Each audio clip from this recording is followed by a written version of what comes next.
அருட்பெருஞ்சோதி அருட்பெருஞ்சோதி தனிப்பெரும் கருணை அருட்பெருஞ்சோதி. எல்லா உயிர்களும் இன்புற்று வாழ்க, வள்ளல் மலரடி வாழ்க வாழ்க. கொல்லா விரதம் கோலை எல்லாம் ஓங்குக, நல்லோ நினைத்த நலம் பெறுக, நன்று நினைத்து எல்லோரும் வாழ்க இசைந்து. உலக மக்களே, அறிவார்ந்த அன்பர்களே, ஆண்மநேய ஒருமைப்பாடுடைய அன்பர்களே, வல்லப்ப மனம் கருளிய திருவுட்பாவில் 3ஆம் திருமறையில் ஆற்றா விரகம் என்ற பதிகத்தில் இருக்கின்ற பாடலுடைய விளக்கங்களை பார்த்து கொண்டிருக்கிறோம். ஆற்றா விரகம் என்பது சகித்து கொள்ள முடியாத ஒரு பிரிவு, சகித்து கொள்ள முடியாத ஒரு வேதனை. அதாவது காதலர்கள் இடையே பிரிவு ஏற்படும் போது எப்படி வேதனைப்படுவார்களோ அதே போன்று இறைவனை பிரிந்து எப்படியெல்லாம் வேதனைப்படுகிறார் என்பதை ஒவ்வொரு பாடலிலும் ஒவ்வொரு விதமாக நமக்கு அருளியிருக்கிறார்கள் நமது இறைவன் வல்லற்பமானவர்கள். அதை பார்த்து கொண்டிருக்கிறோம். இந்த பாடலை பார்ப்பதற்கு முன்னாலே ஒரு சிறிய முன்னுரை. ஏனென்றால் முன்னுரை சொல்லிதான் ஆக வேண்டும். காலத்தின் கட்டாயம். இந்த பிரபஞ்சம் தோன்றிய காலத்திலிருந்தே சமயங்களும் மதங்களும் மார்க்கங்களும் உருவாகி அதை உருவாக்கிய தலைவர்கள்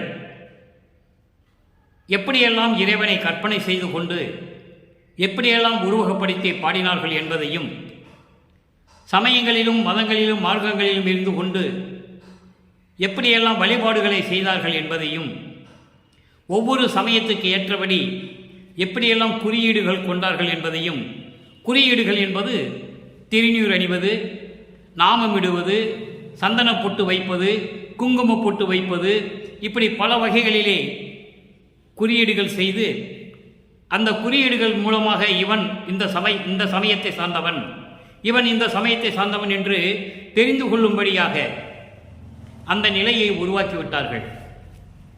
அதன் பிறகு 4 யுகங்கள் முடிந்தவுடனே கிரேதயுகம், திரேதயுகம், துவாரயுகம், கலியுகம், இந்த 4 யுகங்கள் முடிந்தவுடனே அருட்பெருஞ்சோதி ஆண்டவர், அவர்தான் ஆதியும் அந்தமெல்லாம் தோன்றிய இறைவன். அப்படிப்பட்ட இறைவனை சமயங்களிலும் மதங்களிலும் மார்க்கங்களிலும் புகுத்தி பல பெயர்களிலே அழைத்து கொண்டிருந்தார்கள். இந்த நிலை மாற வேண்டும். ஏனென்றால் 4 யுகங்கள் முடிந்து விட்டது. இப்போ நம்ம ஒளியுகத்தில் இருந்து கொண்டிருக்கிறோம். அதாவது சமரச சுத்த சன்மார்க்க காலத்தில் இருந்து கொண்டிருக்கிறோம். எனவே சமரச சுத்த சன்மார்க்கம் என்ற ஒரு சன்மார்க்கத்தை நிறுவி அதை செயலாற்றுவதற்காக தன்னுடைய அருள் வல்லமையால், அருள் சக்தியால் ஒரு மகனை ஒரு தாயின் வழியாக இந்த மண்ணுலைக்கு வருவிக்க செய்தார் அருட்பெருஞ்சோதி ஆண்டவர். அந்த மகனை வருவிக்க செய்து 9 ஆண்டுகள் கழித்து ஆட்கொள்ளுகிறார். நமது குலைந்த இறைவன் வல்லற்பமானவர்களை 9வது ஆண்டில், அதாவது மண்ணுலைக்கு வருவிக்க உற்று 9வது ஆண்டில் வந்து ஆட்கொள்ளுகிறார். அதுவரையிலும் நமது குலைந்த இறைவனுக்கு, அதாவது வல்லற்பெருமானுக்கு இந்த சமயங்களிலும் மதங்களிலும் மார்க்கங்களிலும் பற்று கொண்டு இறைவனை வணங்கியிருக்கிறார்கள். இது உண்மை, திருவுற்பாவில் நாம் கண்ட உண்மை. காரணம், அந்த காலகட்டங்களில் அவர் வருவிக்க உற்ற அந்த தினத்தில் இருந்து சமயங்களும் மதங்களும் மார்க்கங்களும் சூழ்ந்து கொண்டிருந்தன. இவர் ஏன் இந்த மண்ணுக்கு வருவிக்க உற்றார் என்ற நிலை நமது குலைந்த இறைவன் வல்லற்பமானவர்களுக்கு தெரியாது. அதாவது அவரை செல்வப்பிள்ளை என்றுதான் சொல்லியிருக்க வேண்டும். என்றால் வள்ளற்பெருமான் வள்ளலார் வள்ளலார் என்று சொல்லி கூப்பிட்டு பழக்கப்படுத்தி விட்டார்கள் என்பதற்காக தான் நானும் அதை சொல்லுகிறேன். இல்லை என்றால் அவருக்கு அருட்பெருஞ்சாண்டவர் இட்ட பெயர் செல்வப்பிள்ளை. திருவருட்பாவிலே அந்த உண்மையை நாம் காணலாம். அப்போ இந்த நிலையில் சமயங்களும் மதங்களும் மார்க்கங்களும் இல்லாத நிலை, சமரச சன்மார்க்கம் என்ற ஒரு தனி மார்க்கத்தை உருவாக்கி, எதையும் சாராத மார்க்கம், சைவம், வைஷ்ணவம், கௌவாரம், காணாபத்தியம், சௌரம், இப்படி எந்த சமயத்தையும் சாராதது, மதங்களை சாராதது,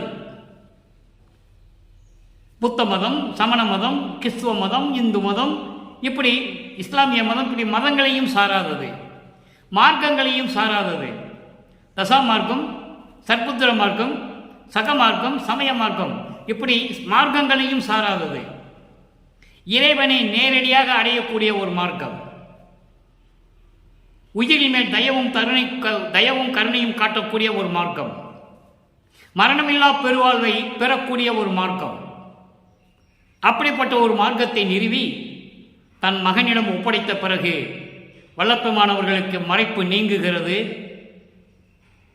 சமயங்களையும் மதங்களையும் மார்க்கங்களையும் சார்ந்து தெரியாமல் பாடிவிட்டோமே என்று பேருபதேசம் செய்யும்போது வெளிப்படையாகவே நமது இறைவன் கூறுகிறார்கள். இந்த சமயங்களிலும் மதங்களிலும் மார்க்கங்களிலும் எவ்வளவு பற்று கொண்டு இருந்தேன் என்பது எல்லாருக்குமே தெரியும். ஆனால் அந்த நேரத்தில் எனக்கு அற்ப அறிவாக இருந்தது என்று சொல்லுகிறார். மறைப்பை அற்ப அறிவு என்று சொல்லுகிறார். அதை நீங்கள் புரிந்து கொள்ள வேண்டும். ஏனென்றால் 200 வருடங்களாகவே வல்லற்பெருமான் சமயங்களிலும் மதங்களிலும் மார்க்கங்களிலும் இருந்து கொண்டுதான் வந்தார். நீங்களும் அப்படியே வாருங்கள் என்று சொல்லியே சமரச சுத்த சன்மார்க்கத்தினுடைய நிலையை தெரியாமல் வைத்து விட்டார்கள். மக்களுக்கு தெரியப்படுத்தவில்லை. சமரச சுத்த சன்மார்க்க சங்கத்திற்கு வர வேண்டும் என்றால் நேரடியாக வரலாம். அதற்கான விதிமுறைகள் எல்லாம் இருக்கின்றன. இப்போ அந்த நிலையில் இருந்து கொண்டு எப்படி இறைவனை திருவொற்றியூரிலே வைத்து எப்படி இறைவனை வேண்டினார் என்பதையும் தன்னை தலைவியாகவும் இறைவனை தலைவனாகவும் வர்ணனை செய்து தோழியிடம் கூறுவது போல இந்த பாடலை நமக்கு அருளியிருக்கிறார்கள். அதை பார்க்க போகிறோம். இன்று நாம் பார்க்க வேண்டிய பாடல் 3ஆம் திருமுறை பதிகம் 18 ஆற்றா விரகம் 4வது பாடல். அதாவது காதலர்களுடைய பிரிவு எப்படி இருக்கும் என்பதை அங்கு கூறுகிறார். ஒரு ஆணும் பெண்ணும் காதலித்தால் அவர்கள் பிரியும் போது எப்படி வேதனைப்படுவார்கள், அந்த வேதனையை தாங்க முடியாது, சகிக்க முடியாது.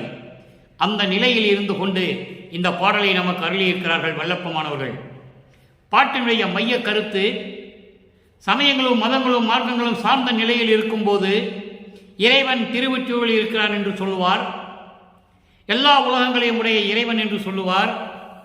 அவரிடம் நான் நேரடியாக போய் வெட்கத்தை விட்டு என்னை கட்டி அணைத்துக் கொள்ளுங்கள் என்று சொல்லும் பொழுது நீ யார் என்று கேட்டுவிட்டால் இந்த உலகத்தில் இருக்கின்ற பெண்கள் எல்லாம் என்னை இகழாக பேசுவார்களே என்று சொல்லுகிறார். இதை ஏன் பெண்கள் மட்டும் என்று சொல்கிறார் என்றால் இவர் பெண்ணாக உருவகப்படுத்தியதால், பெண்ணாக வர்ணனை செய்து சொன்னதால் பெண்கள் என்று சொல்லுகிறார். ஒட்டுமொத்தமாக பொதுமக்கள், உலக மக்கள் என்று நாம் எடுத்துக்கொள்ளலாம். பாடலை நன்றாக கவனியுங்கள்.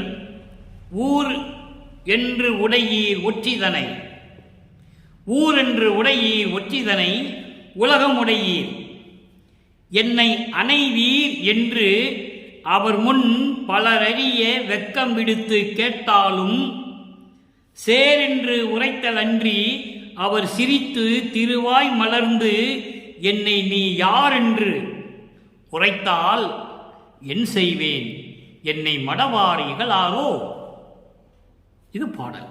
அதாவது இறைவனிடம் போய் என்னை கட்டி அணைத்துக் கொண்டு எனக்கு அருள் செய்யுங்கள் என்று சொன்னால் நீ யார் என்று கேட்டுவிட்டால் நான் என்ன செய்வேன், இந்த உலக மக்கள் என்னை இகழ்ந்து பேச மாட்டார்களா என்று சொல்லுவதை ஒரு பெண்ணாக உருவகப்படுத்தி தோழியிடம் சொல்லுவது போல சொல்லும்போது அங்கே பெண்கள் என்னை இகழ்ந்து பேச மாட்டார்களா என்று சொல்லுகிறார். இப்போ இந்த பாடலுடைய பதவுரையும் விளக்கமும் பாருங்க, சேர்ந்தே சொல்லிடலாம். ரொம்ப எளிமையான ஒரு பாடல். இதன் பிறகு தன்னை இறைவன் ஆட்கொண்ட பிறகு சமயங்களும் மதங்களும் மார்க்கங்களும் தேவையில்லை என்ற நிலைக்கு வரும்போது சமரச சுத்த சன்மார்க்கத்தை இறைவனிடம் பெற்ற பிறகு இதே தலைவி தலைவனை பற்றி எப்படி தோழியிடம் சொல்லுகிறாள் என்பதை பார்த்துவிட்டு அதன் பிறகு என்னை கட்டி அணைத்துக் கொள்ளுங்கள் என்று நான் வெட்கத்தை விட்டு சொன்னால் கூட நீ யார் என்று கேட்டுவிட்டால் நான் என்ன செய்வது என்ற கேள்விக்கு 6ஆம் திருமுறையிலே இறைவன் எப்படி தானாக வழியே கலந்து கொண்டு எப்படி ஆட்கொண்டு எப்படி அருளை கொடுத்தார் என்பதை பார்க்க போகிறோம். இப்போ இந்த பாடலுடைய விளக்கம் பாருங்க. ஊர் என்று உடையீர் ஒற்றிதனை, திருவொற்றியூர் என்ற ஊரை உடைய இறைவனே உலகம் உடையீர், எல்லா உலகங்களையும் உடைய இறைவன். அப்படிப்பட்ட இறைவன் நான் வழியே சென்று பலருக்கு முன்னால் நின்று கொண்டு என் வெட்கத்தை விட்டு நாணத்தை விட்டு என்னை சேர்த்து அணைத்துக் கொள்ளுங்கள் என்று கேட்டாலும் என்னுடன் என்னோடு கலந்து இருக்க வேண்டும் என்று சொன்னாலும் அவர் சரி என்று சொல்லி சிரித்துக்கொண்டே வா என்று அழைக்காமல் நீ யார் என்று கேட்டுவிட்டால் நான் என்ன செய்வேன்? என்னை பார்த்து இந்த உலக பெண்கள் எல்லாரும் இகழ்ந்து பேச மாட்டார்களா? நான் என்ன செய்வதென்று திகைத்துக் கொண்டிருக்கிறேன் என்று சொல்லி தோழியிடம், தோழி என்பது மனம், உள்ளத்திடம் சொல்லுகிறார். இறைவன், திருவொற்றியூரில் இருக்கின்ற இறைவன், எல்லா உலகங்களை உடைய இறைவன், அவர்களிடம் போய் நான் சென்று என்னை கட்டி அணைத்துக் கொள்ளுங்கள், என்னோடு கலந்து கொள்ளுங்கள் என்று சொல்லும் பொழுது சரி வா என்று சிரித்துக் கொண்டு சொல்லாமல் நீ யார் என்று கேட்டுவிட்டால் என்னை இந்த உலகத்தில் இருக்கிற பெண்கள் எல்லாம் இகழ்ந்து பேச மாட்டார்களா? நான் என்ன செய்வேன், என்ன செய்வதென்று எனக்கு தெரியவில்லையே என்று சொல்லி இந்த பாடலை நமக்கு அருளியிருக்கிறார்கள் நமது இறைவன் வல்லற்பமானவர்கள். இப்போ இதே ஒரு நிலை இந்த பாடலுக்கு ஏற்றபடி சமரச சுத்த சன்மார்க்கத்தை பெற்ற பிறகு சமயங்களும் மதங்களும் மார்க்கங்களும் அருட்பெருஞ்சோதி ஆண்டவருக்கு தேவையில்லை. ஏனென்றால் ஜாதியும் மதமும் சமயமும் பொய்யென ஆதியில் உணர்த்திய அருட்பெருஞ்சோதி, சாதியும் மதமும் சமயமும் காணா ஆதியநாதையாம் அருட்பெருஞ்சோதி. இது அருட்பெருஞ்சோதி அகவலிலே வருகிறது. பொறித்த மதமும் சமயமும் பொய்யே, அவற்றில் புகுதாதீர், சிவம் ஒன்றே பொருள் எனக் கண்டறிமின். இது ஞானசரியில் வருகிறது. வெறிக்கும் சமயப்புலியில் விளைந்தேன், தன்னை விழாத வகை மறித்து ஒரு பேரறிவு அளித்த வள்ளல் கொடி என்று சொல்லுவார், கொடிப்பாட்டிலே சொல்லுவார். இப்படிப்பட்ட நிலைகளிலிருந்தெல்லாம் மாறி சமயங்களையும் மதங்களையும் மார்க்கங்களையும் நீக்கிவிட்டு சமரச சுத்த சன்மார்க்கத்தை பெற்ற பிறகு இதே தலைவனை பற்றி என்ன சொல்லுகிறாள் என்பதை பார்க்க போகிறோம். நன்றாக கவனியுங்கள். 78வது பதிகம் 6ஆம் திருமுறை தலைவி வருந்தல். தோழியிடம் சொல்லுகிறது தலைவி தோழியிடம் சொல்லுகிறாள். அங்கே தலைவி தோழியிடம் சொல்லுவது நாம் பார்த்துவிட்டோம். இந்த மதங்களும் சமயங்களும் மார்க்கங்களும் சாராத நிலையில் சமரச சுத்த சன்மார்க்கத்தை பெற்ற பிறகு அதே தலைவி அதே தோழியிடம் எப்படி சொல்லுகிறாள் என்பதை ஒப்பிட்டு பார்க்க போகிறோம். 4வது பாடல், அங்கேயும் 4வது பாடல் எவ்வளவு அருமையாக வல்லற்பமா நமக்கு அருளியிருக்கிறார்கள் என்பதை நீங்கள் நினைத்து பார்க்க வேண்டும். 3ஆம் திருமுறையில் இருக்கிற பதிகத்தில் இருக்கிற 4வது பாடலுக்கு 6ஆம் திருமுறையிலே எந்தெந்த பதிகத்திலே 4வது பாடலுடைய விளக்கம் இருக்கிறது என்பதை வல்லற்பமா நமக்கு அருளியிருக்கிறார்கள். இது இறைவனுடைய தயவும் கருணையும் இருந்தால் தான் சொல்ல முடியும். எல்லாம் செய் வல்லதுரை என் கணவர் என்றால் அங்கே கட்டி அணைத்துக் கொள்ளுங்கள் என்று சொல்லும் பொழுது இறைவனை காதலிக்கிறாள் தலைவனை காதலிக்கிறாள். அதே தலைவனை எப்படி தலைவி தோழியிடம் சொல்லுகிறாள், எல்லாம் செய் வல்லதுரை என் கணவர் என்றால் எனக்கும் ஒன்று நினைக்கும், ஒன்றா என்ற அதனாலோ இல்லாமை எனக்கில்லை எல்லாருக்கும் தருவேன் என்று சொன்னேன், இதனாலோ எதனாலோ அறியேன், கல்லார் போல் என்னை முகம் கடுத்து நின்றால் பாங்கி என்றால் தோழி, கடுத்து நின்றால் பாங்கி, கழித்து எடுத்து வளர்த்தவளும் கலந்தனல் அங்கு உடனே, செல்லாமை சில புகன்று சிரிக்கின்றார் மடவார் என்றால் பெண்கள், உலகப் பெண்கள். சித்தர் நடராயர் திரு சித்தம் அறிந்திலேனே. இது பாடல் உள்ளத்திடம் சொல்லுகிறாள். ஆக பாடலுடைய கருத்து, எல்லாம் செய்யக்கூடிய வல்லதுரை, எல்லா அருள் வல்லமைகளை பெற்றுக்கொண்ட துறை என் கணவர் என்று நான் சொல்லும் பொழுது, எல்லாம் என் கணவர் தான் என்று நான் எனக்கும் ஒன்று நினைக்கும் பொழுது, அப்படியெல்லாம் நான் நினைக்கும் போது ஒன்றா என்ற அதனாலோ, அவர்தானே கடவுள் என்று சொன்னேன், அதனாலவோ என்னவோ தெரியல. எவ்வளவு அற்புதம் பாருங்க, இவ்வளவு அற்புதமாக சொல்லியிருக்கிற பாருங்க. எல்லாம் வல்ல துறை என் கணவர் என்றால் என்றால் என் கணவர் என்றால் நான் ஒன்றை நினைக்கும் பொழுது எனக்கும் ஒன்று நினைக்கும், நான் ஒன்றை நினைக்கும் பொழுது அவரை கடவுள் என்று சொல்லிவிட்டேன். உள்ளத்திடம் சொல்கிறார், கடவுள் என்று சொல்லிவிட்டேன், எனக்கு இல்லாமை எனக்கு இல்லை, எனக்கு எதுவுமே இல்லை என்று இல்லை, எனக்கு எல்லாமே இருக்கிறது, நானும் எல்லாருக்கும் தருவேன் என்று சொன்னேன். என் கணவர் தான் கடவுள். அவர் எனக்கு இல்லை என்று வைக்கவில்லை, குறை வைக்கவில்லை, எல்லாமே கொடுத்து விட்டார். அதை நான் எல்லாருக்கும் தருவேன் என்று சொன்னேன். அதனாலும் என்னவோ தெரியல, கல்லார் போல் என்னை முகம் கடுத்து நின்றால் பாங்கி, கல் போன்று முகத்தை இறுக்கி வைத்துக்கொண்டு, சினத்தோடு கோபமாக வைத்துக்கொண்டு எனது தோழி நின்று கொண்டிருக்கிறாள். என் மீது கோபப்பட்டு நின்று கொண்டிருக்கிறாள். கழித்து எடுத்த வளர்த்தவளும், சந்தோஷமாக என்னை எடுத்து வளர்த்தவளும் அங்கே உடனே அவளோடு சேர்ந்து கொண்டாள். தோழியுடன் சேர்ந்து கொண்டு அவளும் கடுகடு கடுகடு என்று முகத்தை வைத்துக் கொண்டிருக்கிறாள். செல்லாமை சில புகன்று சிரிக்கின்றார் மடவர். செல்லாமை சில புகன்று என்பது விளக்கம் தெரியாமல், நான் எதற்காக சொன்னேன் என்ற விவரம் கூட தெரியாமல், அதனுடைய விளக்கத்தை தெரியாமல் சிலவற்றை சொல்லி பெண்களெல்லாம் சிரிக்கின்றனர், ஏளனம் செய்கிறார்கள், கேலி பேசுகின்றார்கள், தூற்றுகின்றார்கள். சித்தர் நடராயர் திருசித்தம் அறிந்திலனே. சித்தர் நடராயர் என்று சொல்கிறார். சித்தர் என்பது அருப்பெருஞ்சோதி. மற்ற சித்தர்கள் சொல்ற பொருள் அல்ல. இங்கே சித்தர்கள்னா சித்து விளையாட்டு செய்கிறவன் சித்தர் அல்ல. இங்கே சித்தர் என்பது அருப்பெருஞ்சோதி ஆண்டவர், அருள் நடனம் செய்து கொண்டிருக்கின்ற இறைவன் நடராயர் திருசித்தம் அறிந்திலனே. அவருடைய உள்ளத்தில் என்ன இருக்கிறது என்று எனக்கு தெரிந்து கொள்ள முடியவில்லையே என்று சொல்லி இந்த பாடலை நமக்கு அருளி இருக்கிறார்கள். அடுத்து பாருங்க, 92வது பதிகம் இன்பத்திறன். இன்பத்திறன் 4வது பாடல். எப்படி அதனுடைய அருளை பெற்ற பிறகு எப்படி அதனுடைய நிலை இருந்தது உலக மக்களுக்கு தெரியப்படுத்த வேண்டும் அல்லவா? அதை இந்த பதிகத்திலே சொல்லுகிறார். அங்கேயும் 4வது பாடல்.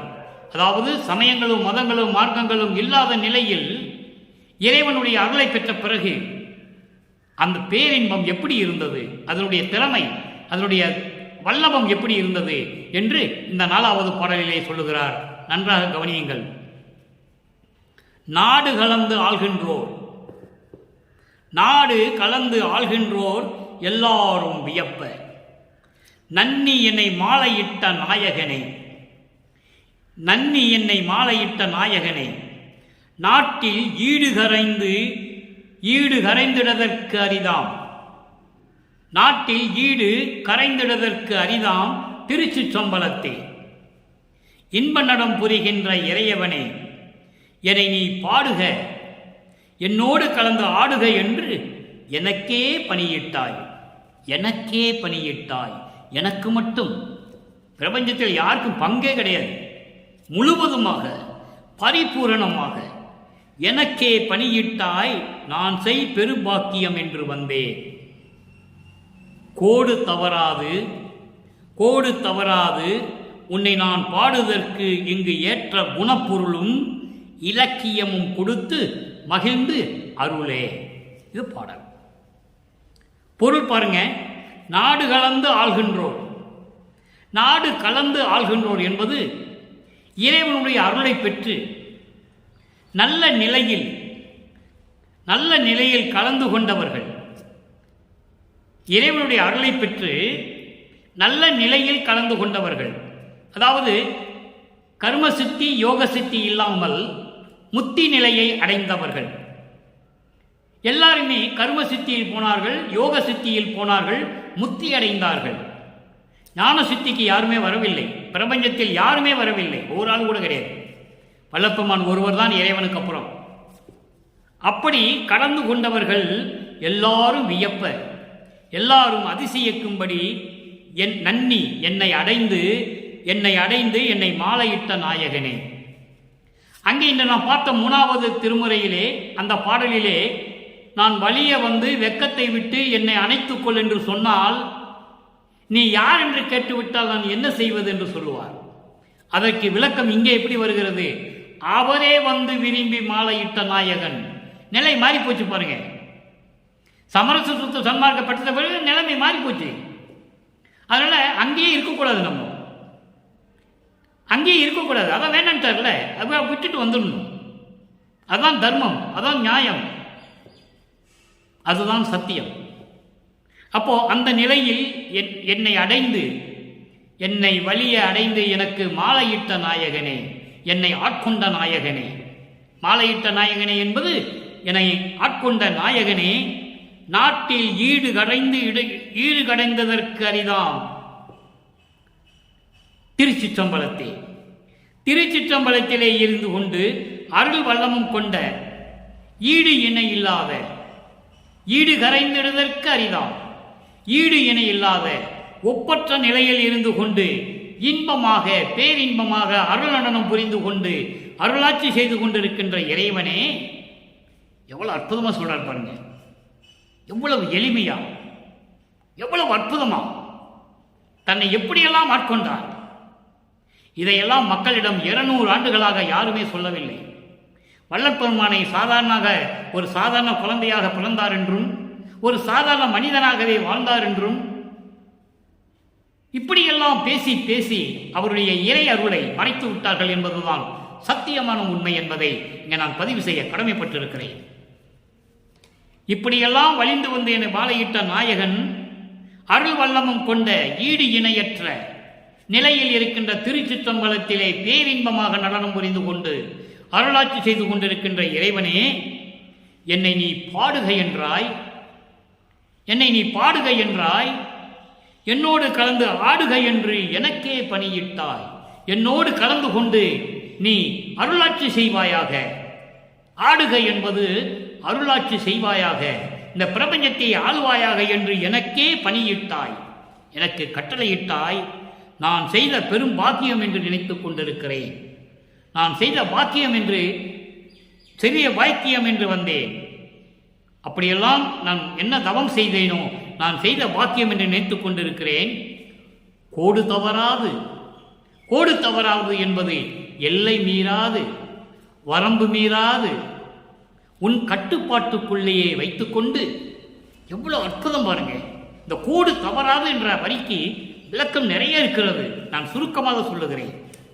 வரம்பு மீறாது, எல்லை மீறாது, உனது கட்டுப்பாட்டுக்குள் வைத்துக்கொண்டு நான் உன்னை பாடுவதற்கு இங்கு ஏற்ற குணப்பொருளும், உன்னை பாடுவதற்கேற்ற குணப்பொருளும் என்பது சமரச சுத்த சன்மார்க்கத்தை சேர்ந்த சத்திய நெறிகளை சொல்லுவதற்கும் அதனுடைய விளக்கத்தையும் இலக்கியம் என்று சொல்லுகிறார். அதனுடைய விளக்கமும் உரைநடையும், இலக்கியம் என்பது அதனுடைய விளக்கமும் உரைநடையாக கொடுத்து எனக்கு மகிழ்ந்து அருள வேண்டும் என்று சொல்லுகிறார். எவ்வளவு அற்புதம் பாருங்க.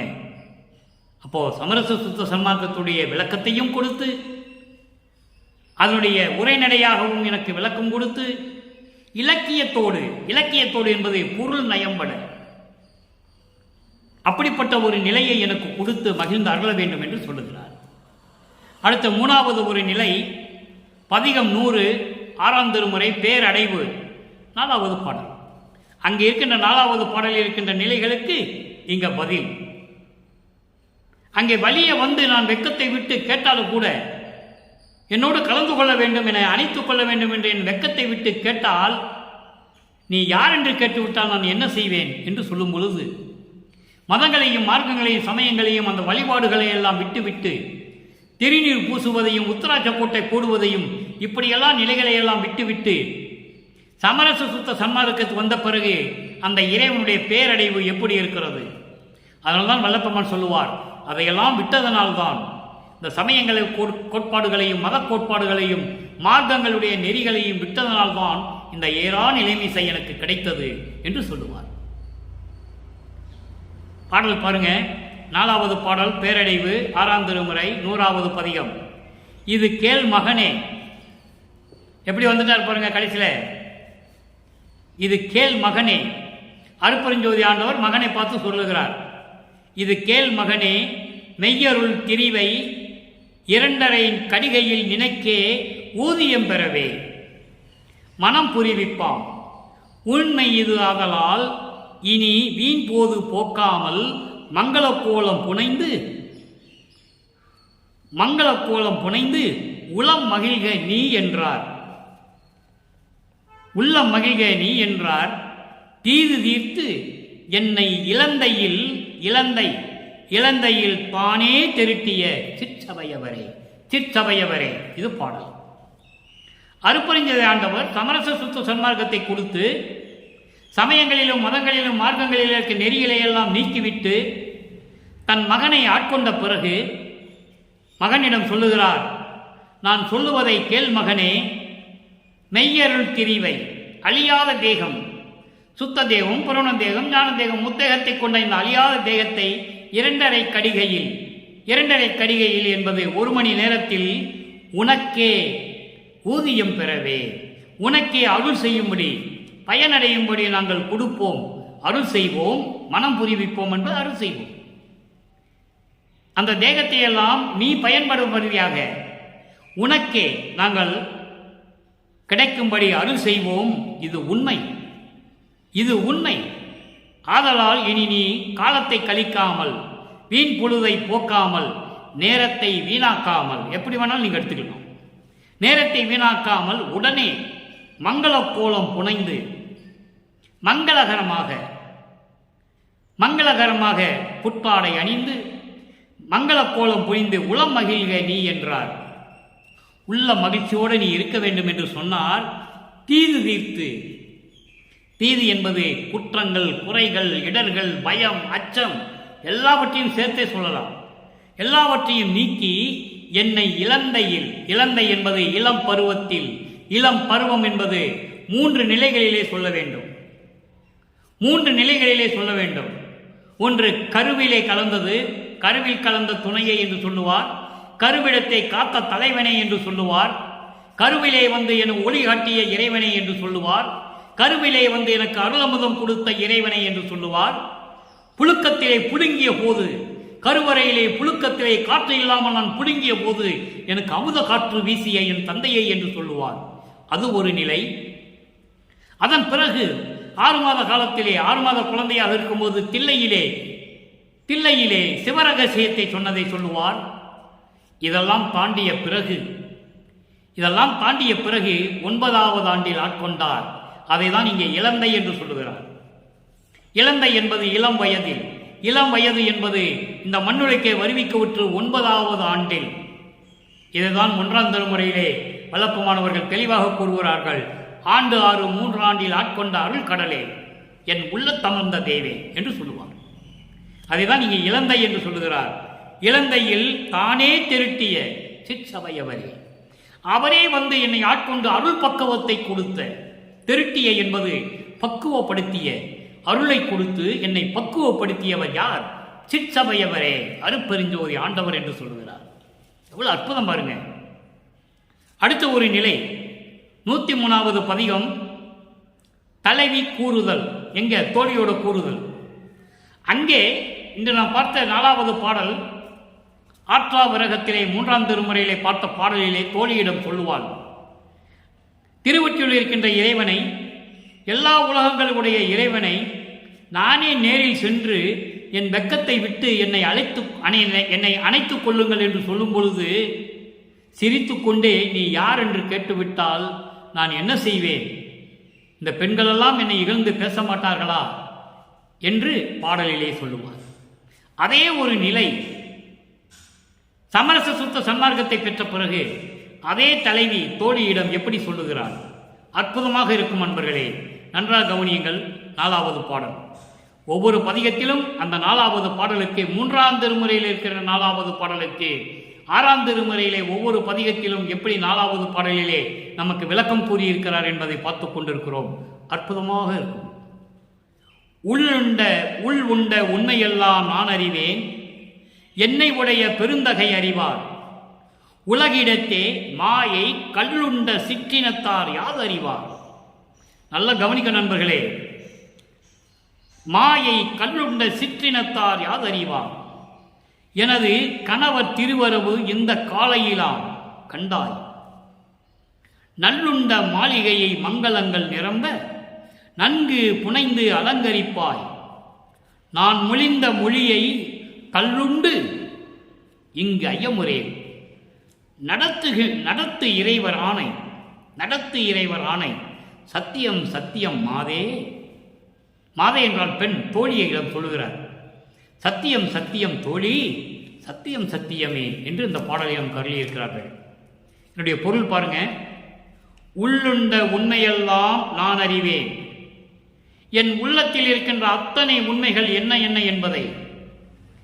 என்னென்ன உண்மைகள்? சமரச சுத்த சன்மார்க்கத்தின் நிலை என்ன? தத்துவங்களை எப்படி கடந்தது? அந்தங்களை எப்படி கடந்தது? சரிய கிரிய யோக ஞானம் என்ற 16 நிலைகளை எப்படி கடந்தது? இப்படிப்பட்ட உண்மைகளை எல்லாம் நான் அறிவேன், என்னை உடைய பெருந்தகையும் அறிவார். என்னை உடைய பெருந்தகை அருட்பெருஞ்சோதி ஆண்டவரும் அறிவார். அவன்தானே எல்லாமே எனக்கு கொடுத்தது. எல்லாவற்றையும், எல்லா உண்மைகளையும் சொல்லி எல்லா விளக்கங்களையும் கொடுத்து என்னை ஆண்டு கொண்ட இறைவன் பெருந்தகையான அருட்பெருஞ்சோதி ஆண்டவர் தானே, அவர் அறிவார். உலகிடத்தே, இந்த உலகிலே மாயை கல்லுண்ட சிற்றினத்தார் யாது அறிவார். மாயை கல்லுண்ட சிற்றினத்தார் என்பது சமயங்களும் மதங்களும் மார்க்கங்களையும் சேர்ந்த, மாயைகளையும் மயக்கங்களையும் கொண்டு அந்த நெறிகளை பின்பற்றி கொண்டிருந்த சிற்றினத்தார். சிற்றினத்தார் என்று சொல்லுகிறார். நம்மளை எல்லாம் அகையினத்தார் என்று சொல்லுவார். சமரச சுத்த சன்மார்க்கத்தை சேர்ந்தவர்களை அகவினத்தார், நாதி பெற்றவர் சிற்றினத்தார், சிறியவர்கள். இழிந்தார் என்று சொல்லுவார். உத்தரஞான சிதம்பரமாளிலே சொல்லுவார், இழிந்தார்கள் என்று சொல்லுவார். ஆக சமயமும் மதங்களையும் மார்க்கங்களையும் கலந்து கொண்ட, மயக்கங்களையும் மாயைகளையும் கொண்ட இந்த சிற்றினத்தார்கள் இதையெல்லாம் அந்த நெறிகளை பின்பற்றி கொண்டு துன்பப்பட்டு கொண்டிருக்கின்றவர்கள். அவர்களுக்கு என்ன தெரியும்? யாது அறிவார். ஒன்றும் தெரியாது அவங்களுக்கு. அவங்க தான் அந்த வளையத்துக்குள்ளே சுற்றி சுற்றி வந்துகிட்டு இருக்காங்க. இறைவனை பார்க்க முடியலையே. பிரம்மன் திருமாலையே இறைவன் பார்க்க முடியல. பதத்தலைவர்களாலேயே இறைவனை பார்க்க முடியல. ஆக சமயங்களையும் மதங்களையும் மார்க்கங்களையும் சேர்ந்து கொண்டிருந்தால் இறைவனுடைய நிலையை எப்படி அறிய முடியும் என்பதை இங்க சொல்லுகிறார். உலகிடத்தே மாயை கல்லுண்ட சிற்றினத்தார் யாது அறிவார். எனது கணவர் திருவருவு இந்த காலையெல்லாம் கண்டாய். அதிகாலையிலே எனது கணவர் என்பது இறைவன். தோழியிடம் சொல்லும்போது கணவர் சொல்லுகிறார். அப்போ இவரை தலைவியாக வர்ணனை செய்து, இறைவனை தலைவனாக வர்ணனை செய்து தோழியிடம் சொல்லும்போது இறைவனை கணவர் என்று சொல்லுகிறார். நல்லா நீங்க புரிஞ்சுக்கணும் பொருளை தான். அப்போ அப்படிப்பட்ட கணவர் காலையில் வருகிறார். நீ என்ன பண்றீன்னா, நல்லுண்ட மாளிகையை மங்களங்கள் நிரம்ப. நல்லுண்ட மாளிகை என்பது உள்ளத்திலே இருக்கின்ற அறியாமைகளை எல்லாம் நீக்கி, உள்ளத்தில் இருக்கின்ற மாயைகளை எல்லாம் நீக்கி, உள்ளத்தில் இருக்கின்ற மயக்கங்களை எல்லாம் நீக்கி சுத்தப்படுத்தி, மனதிடம் சொல்லுகிறார் தோழியிடம், அந்த மனதை சுத்தப்படுத்தி மங்களகரமாக அகல் விளக்குகள் ஏற்றி வைப்பாயாக. மங்களங்கள் நிரம்ப ஒளி விளங்க அகல் விளக்கு ஏற்ற வேண்டும். அகல் விளக்கு ஏற்றி ஒளி விளங்க நீ அலங்கரிப்பாயாக. நன்றாக அலங்கரித்து நீ வைத்திருப்பாயாக. நான் மொழிந்த மொழியை, இப்ப நான் இந்த சொன்ன சொல்லை தள்ளுண்டு என்றால் புறந்தள்ளி விடாதே, அலட்சியமாக இருந்து விடாதே, சந்தேகப்படாதே. ஐயன் வருகின்ற வரவு வந்துவிட்டது, காலையிலே வரப்போகிறார்.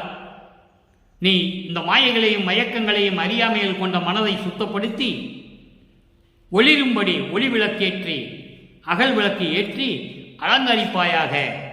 நான் சொன்ன சொல்லை அலட்சியப்படுத்தாதே, புறம் தள்ளிவிடாதே, சந்தேகப்படாதே, ஐயமுறை சந்தேகப்படாதே.